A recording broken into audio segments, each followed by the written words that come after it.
folks, how's it going? Without any further delay, I'm back again with another episode of How to Terrarium. In this episode, we're going to go over how to make a closed tropical terrarium like this, or like the 125 gallon that I have behind me. Although we're going to be making a small windowsill rendition today, you can use these principles to make any sort of terrarium, whether it be this size, or even this size. Without any delay, let's get started. To begin, you want to consider what type of container you're going to use. I personally prefer glass containers, but you very well could use plastic if that's what you have laying around, or if that's what you want to use. I got all these at thrift stores, craft stores. I actually think most of them are thrift stores except for this one, and this one actually. But you know, you can surely get some creative pieces at thrift stores, or you know, wherever you can get stuff. You could use something as simple as a glass container like this, just a jar that used to have some olives in it. You could use a cork top container like this. This is called a flower aquarium. You could use something like that if you want. Just a plastic seal top container like this, or what we're going to use in the demonstration, which is a latch top container, or even one like this, where the glass lid just sets on top. It really doesn't matter so long as it retains the moisture and looks good. So let's move on. Next, we have to make a suitable soil.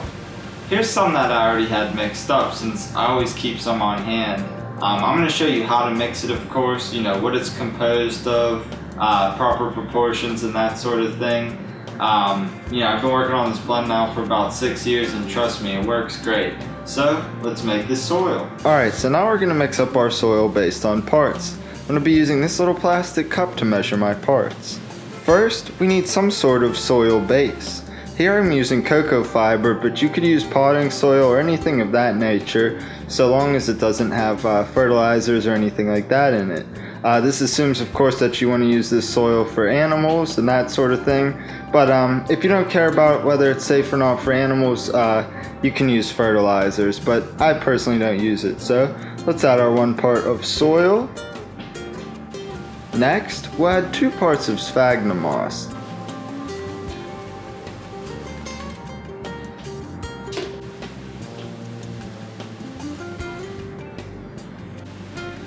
Next, we're going to add 1 part of orchid bark or fine mulch.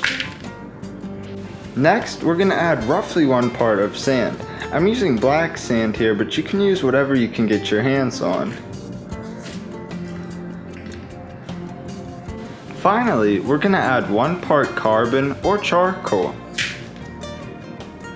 Now, for the charcoal, you can either use literally just burnt wood from your fire pit, or what I use is old carbon from in my fish tank. I don't like to throw it out, as it can definitely be used for stuff, and you know, I have a lot of it, so this is what I just put in there.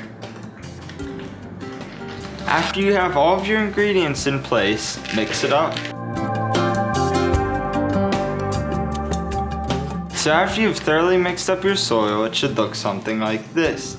It drains nice, retains the moisture, and it's safe for all your animals, provided that you didn't add any sort of thing with fertilizer in it. Now, let's move on to the next step. Next, we're going to make a false bottom for inside of our terrarium. It serves 2 very key purposes. 1, it prevents water buildup from rotting roots. 2, it acts as a reservoir which mimics nature's water cycle. That's why we have a closed container, so that when water evaporates, it condensates on the top, trickles back down, and the cycle repeats. As you can see, I have various types of rocks and gravel here. For this demonstration, we're going to be using the black gravel. You could use natural colored stones if that's what you have, or really anything. As you can see, I also have riverbed rocks here. I tend not to like to use these as they're more expensive and work better as decoration. You can use various types of meshes on your terrarium. For example, I have weed blocker here. I've used it on a ton of my terrariums with great success. My only issue with it is that it's not very permeable. That being said, if this is going to be a terrarium that you're going to water frequently, you do not want to use weed blocker. It's because water will tend to sit on the top for a little while and could potentially rot roots. That's why I tend to lean more towards screen like this nowadays. This is just some old screen that is left over from replacing a window. So long as it's not the metal screen, you'll be just fine. The thing that I like about this is it keeps the soil from going down into the rocks, is more permeable than the weed blocker, and it's just as cheap, so you can't go wrong really. Alright, so now we're actually going to implement our false bottom. We have our gravel, and we also have our mesh. Now with your mesh, you really want to cut it a little bit larger than your terrarium. If it's the same size as the interior, that will work just fine. If it's a little bit smaller, you might have success, but it's not guaranteed. So to begin, let's dump our gravel into the terrarium.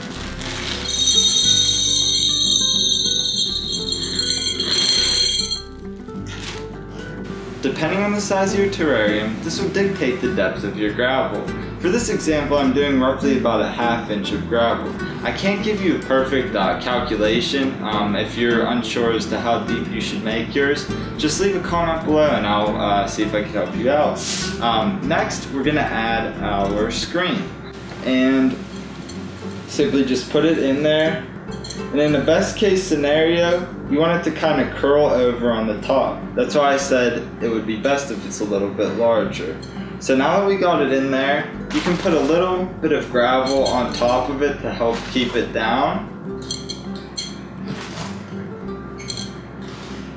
And there you go, you have a false bottom for your terrarium.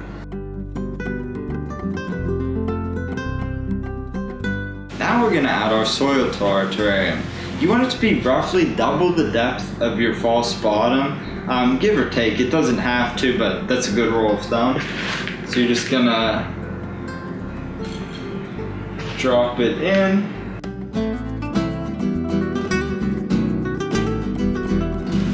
Now you have the soil in your terrarium. We're gonna begin planting and decorating it, and then we'll pretty much be done. All the plants that I have here are cuttings from my main 125-gallon terrarium. Really, you could use whatever tropical plants that you want. Just keep in mind that the size of your terrarium pretty much dictates the plants that you could have. Everything I have here is low maintenance, small, and perfect for a windowsill terrarium. Here I have Anubias nana, which is actually an aquatic plant, but it does great in a terrarium. They grow about 4 times this size, and they grow on a rhizome.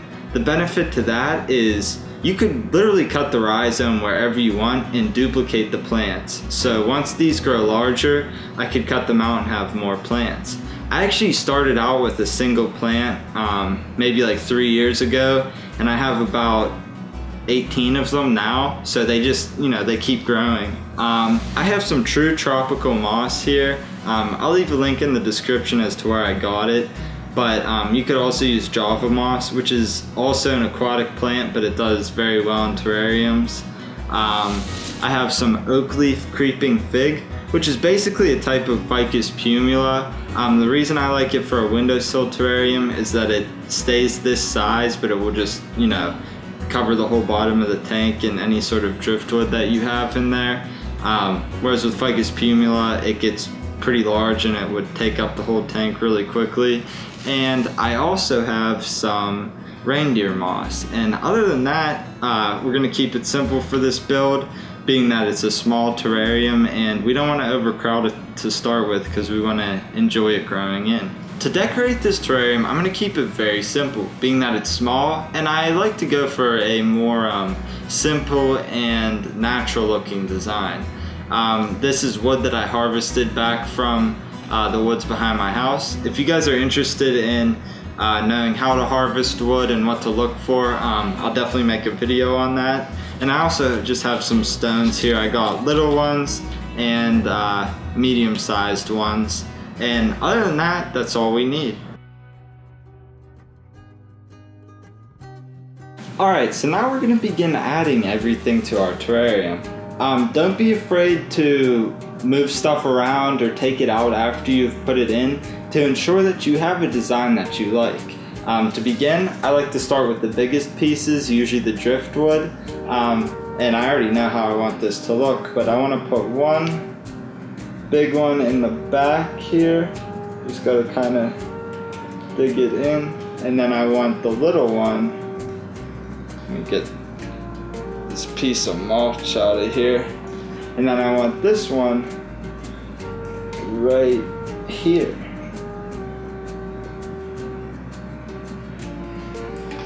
Let me just ensure that I got these in here securely. I'm gonna dig this out with my finger.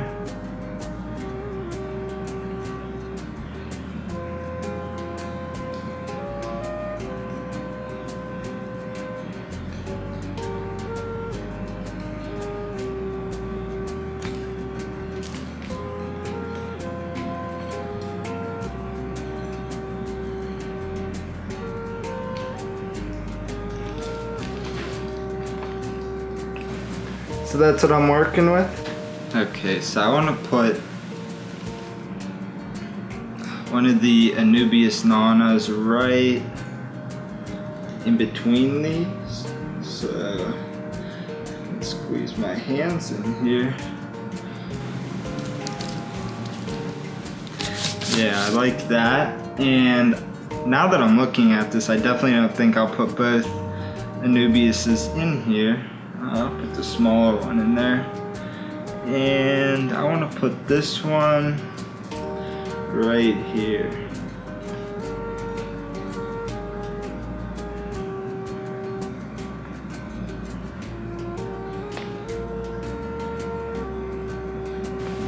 Now that's looking nice. So now I'm going to add the oak leaf creeping fig. I want it to act as ground coverage, but I also want it to grow over top of this log. That being said, I'm going to place it in here in a way that it does that. So just set that one in there, and you don't need to bury these into the ground. They'll root themselves so long as it's nice and humid in there. I'm going to place this one up front here. I will place this one in the back. So you got two in the back, one in the front,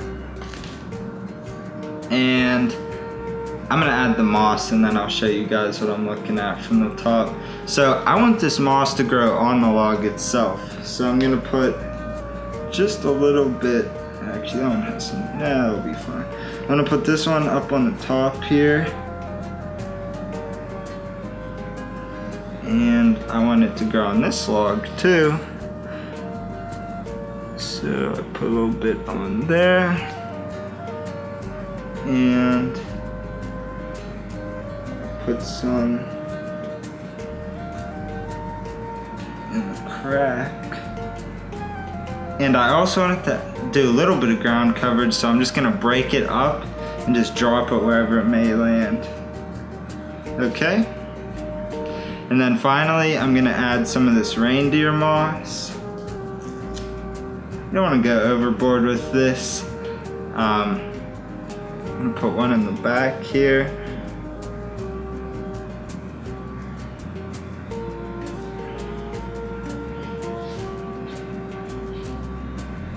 Do one up front. And then I'll put a big one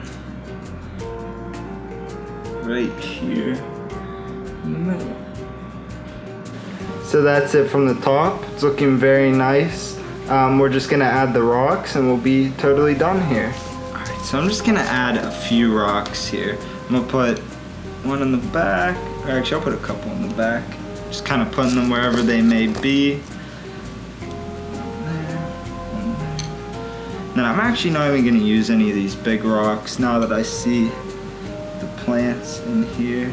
We decorated it. We got our driftwood in there. We got the stones, all the plants. And then I'm gonna show you one more final trick here that you might not see elsewhere.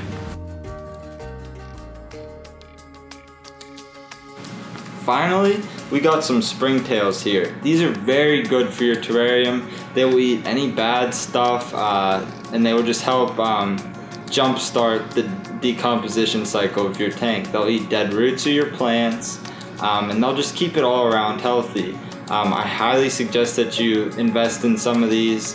especially if you're having animals in your tanks. You know, they'll help eat the waste, and they'll just keep it very healthy. All that we're gonna do is bring our terrarium back over here, pop the lid open, and just pour some of the water in.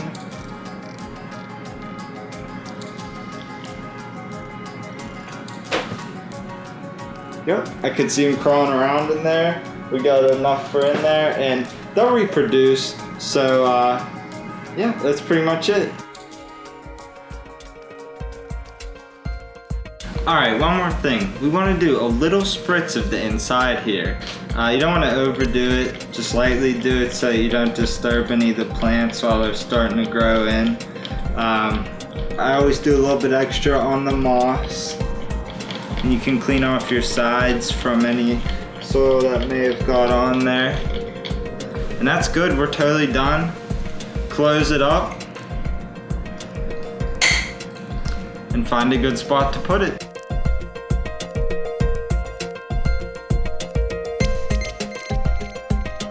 I'm gonna put it here with some of my orchids, string of pearls, my other terrarium, and my cacti.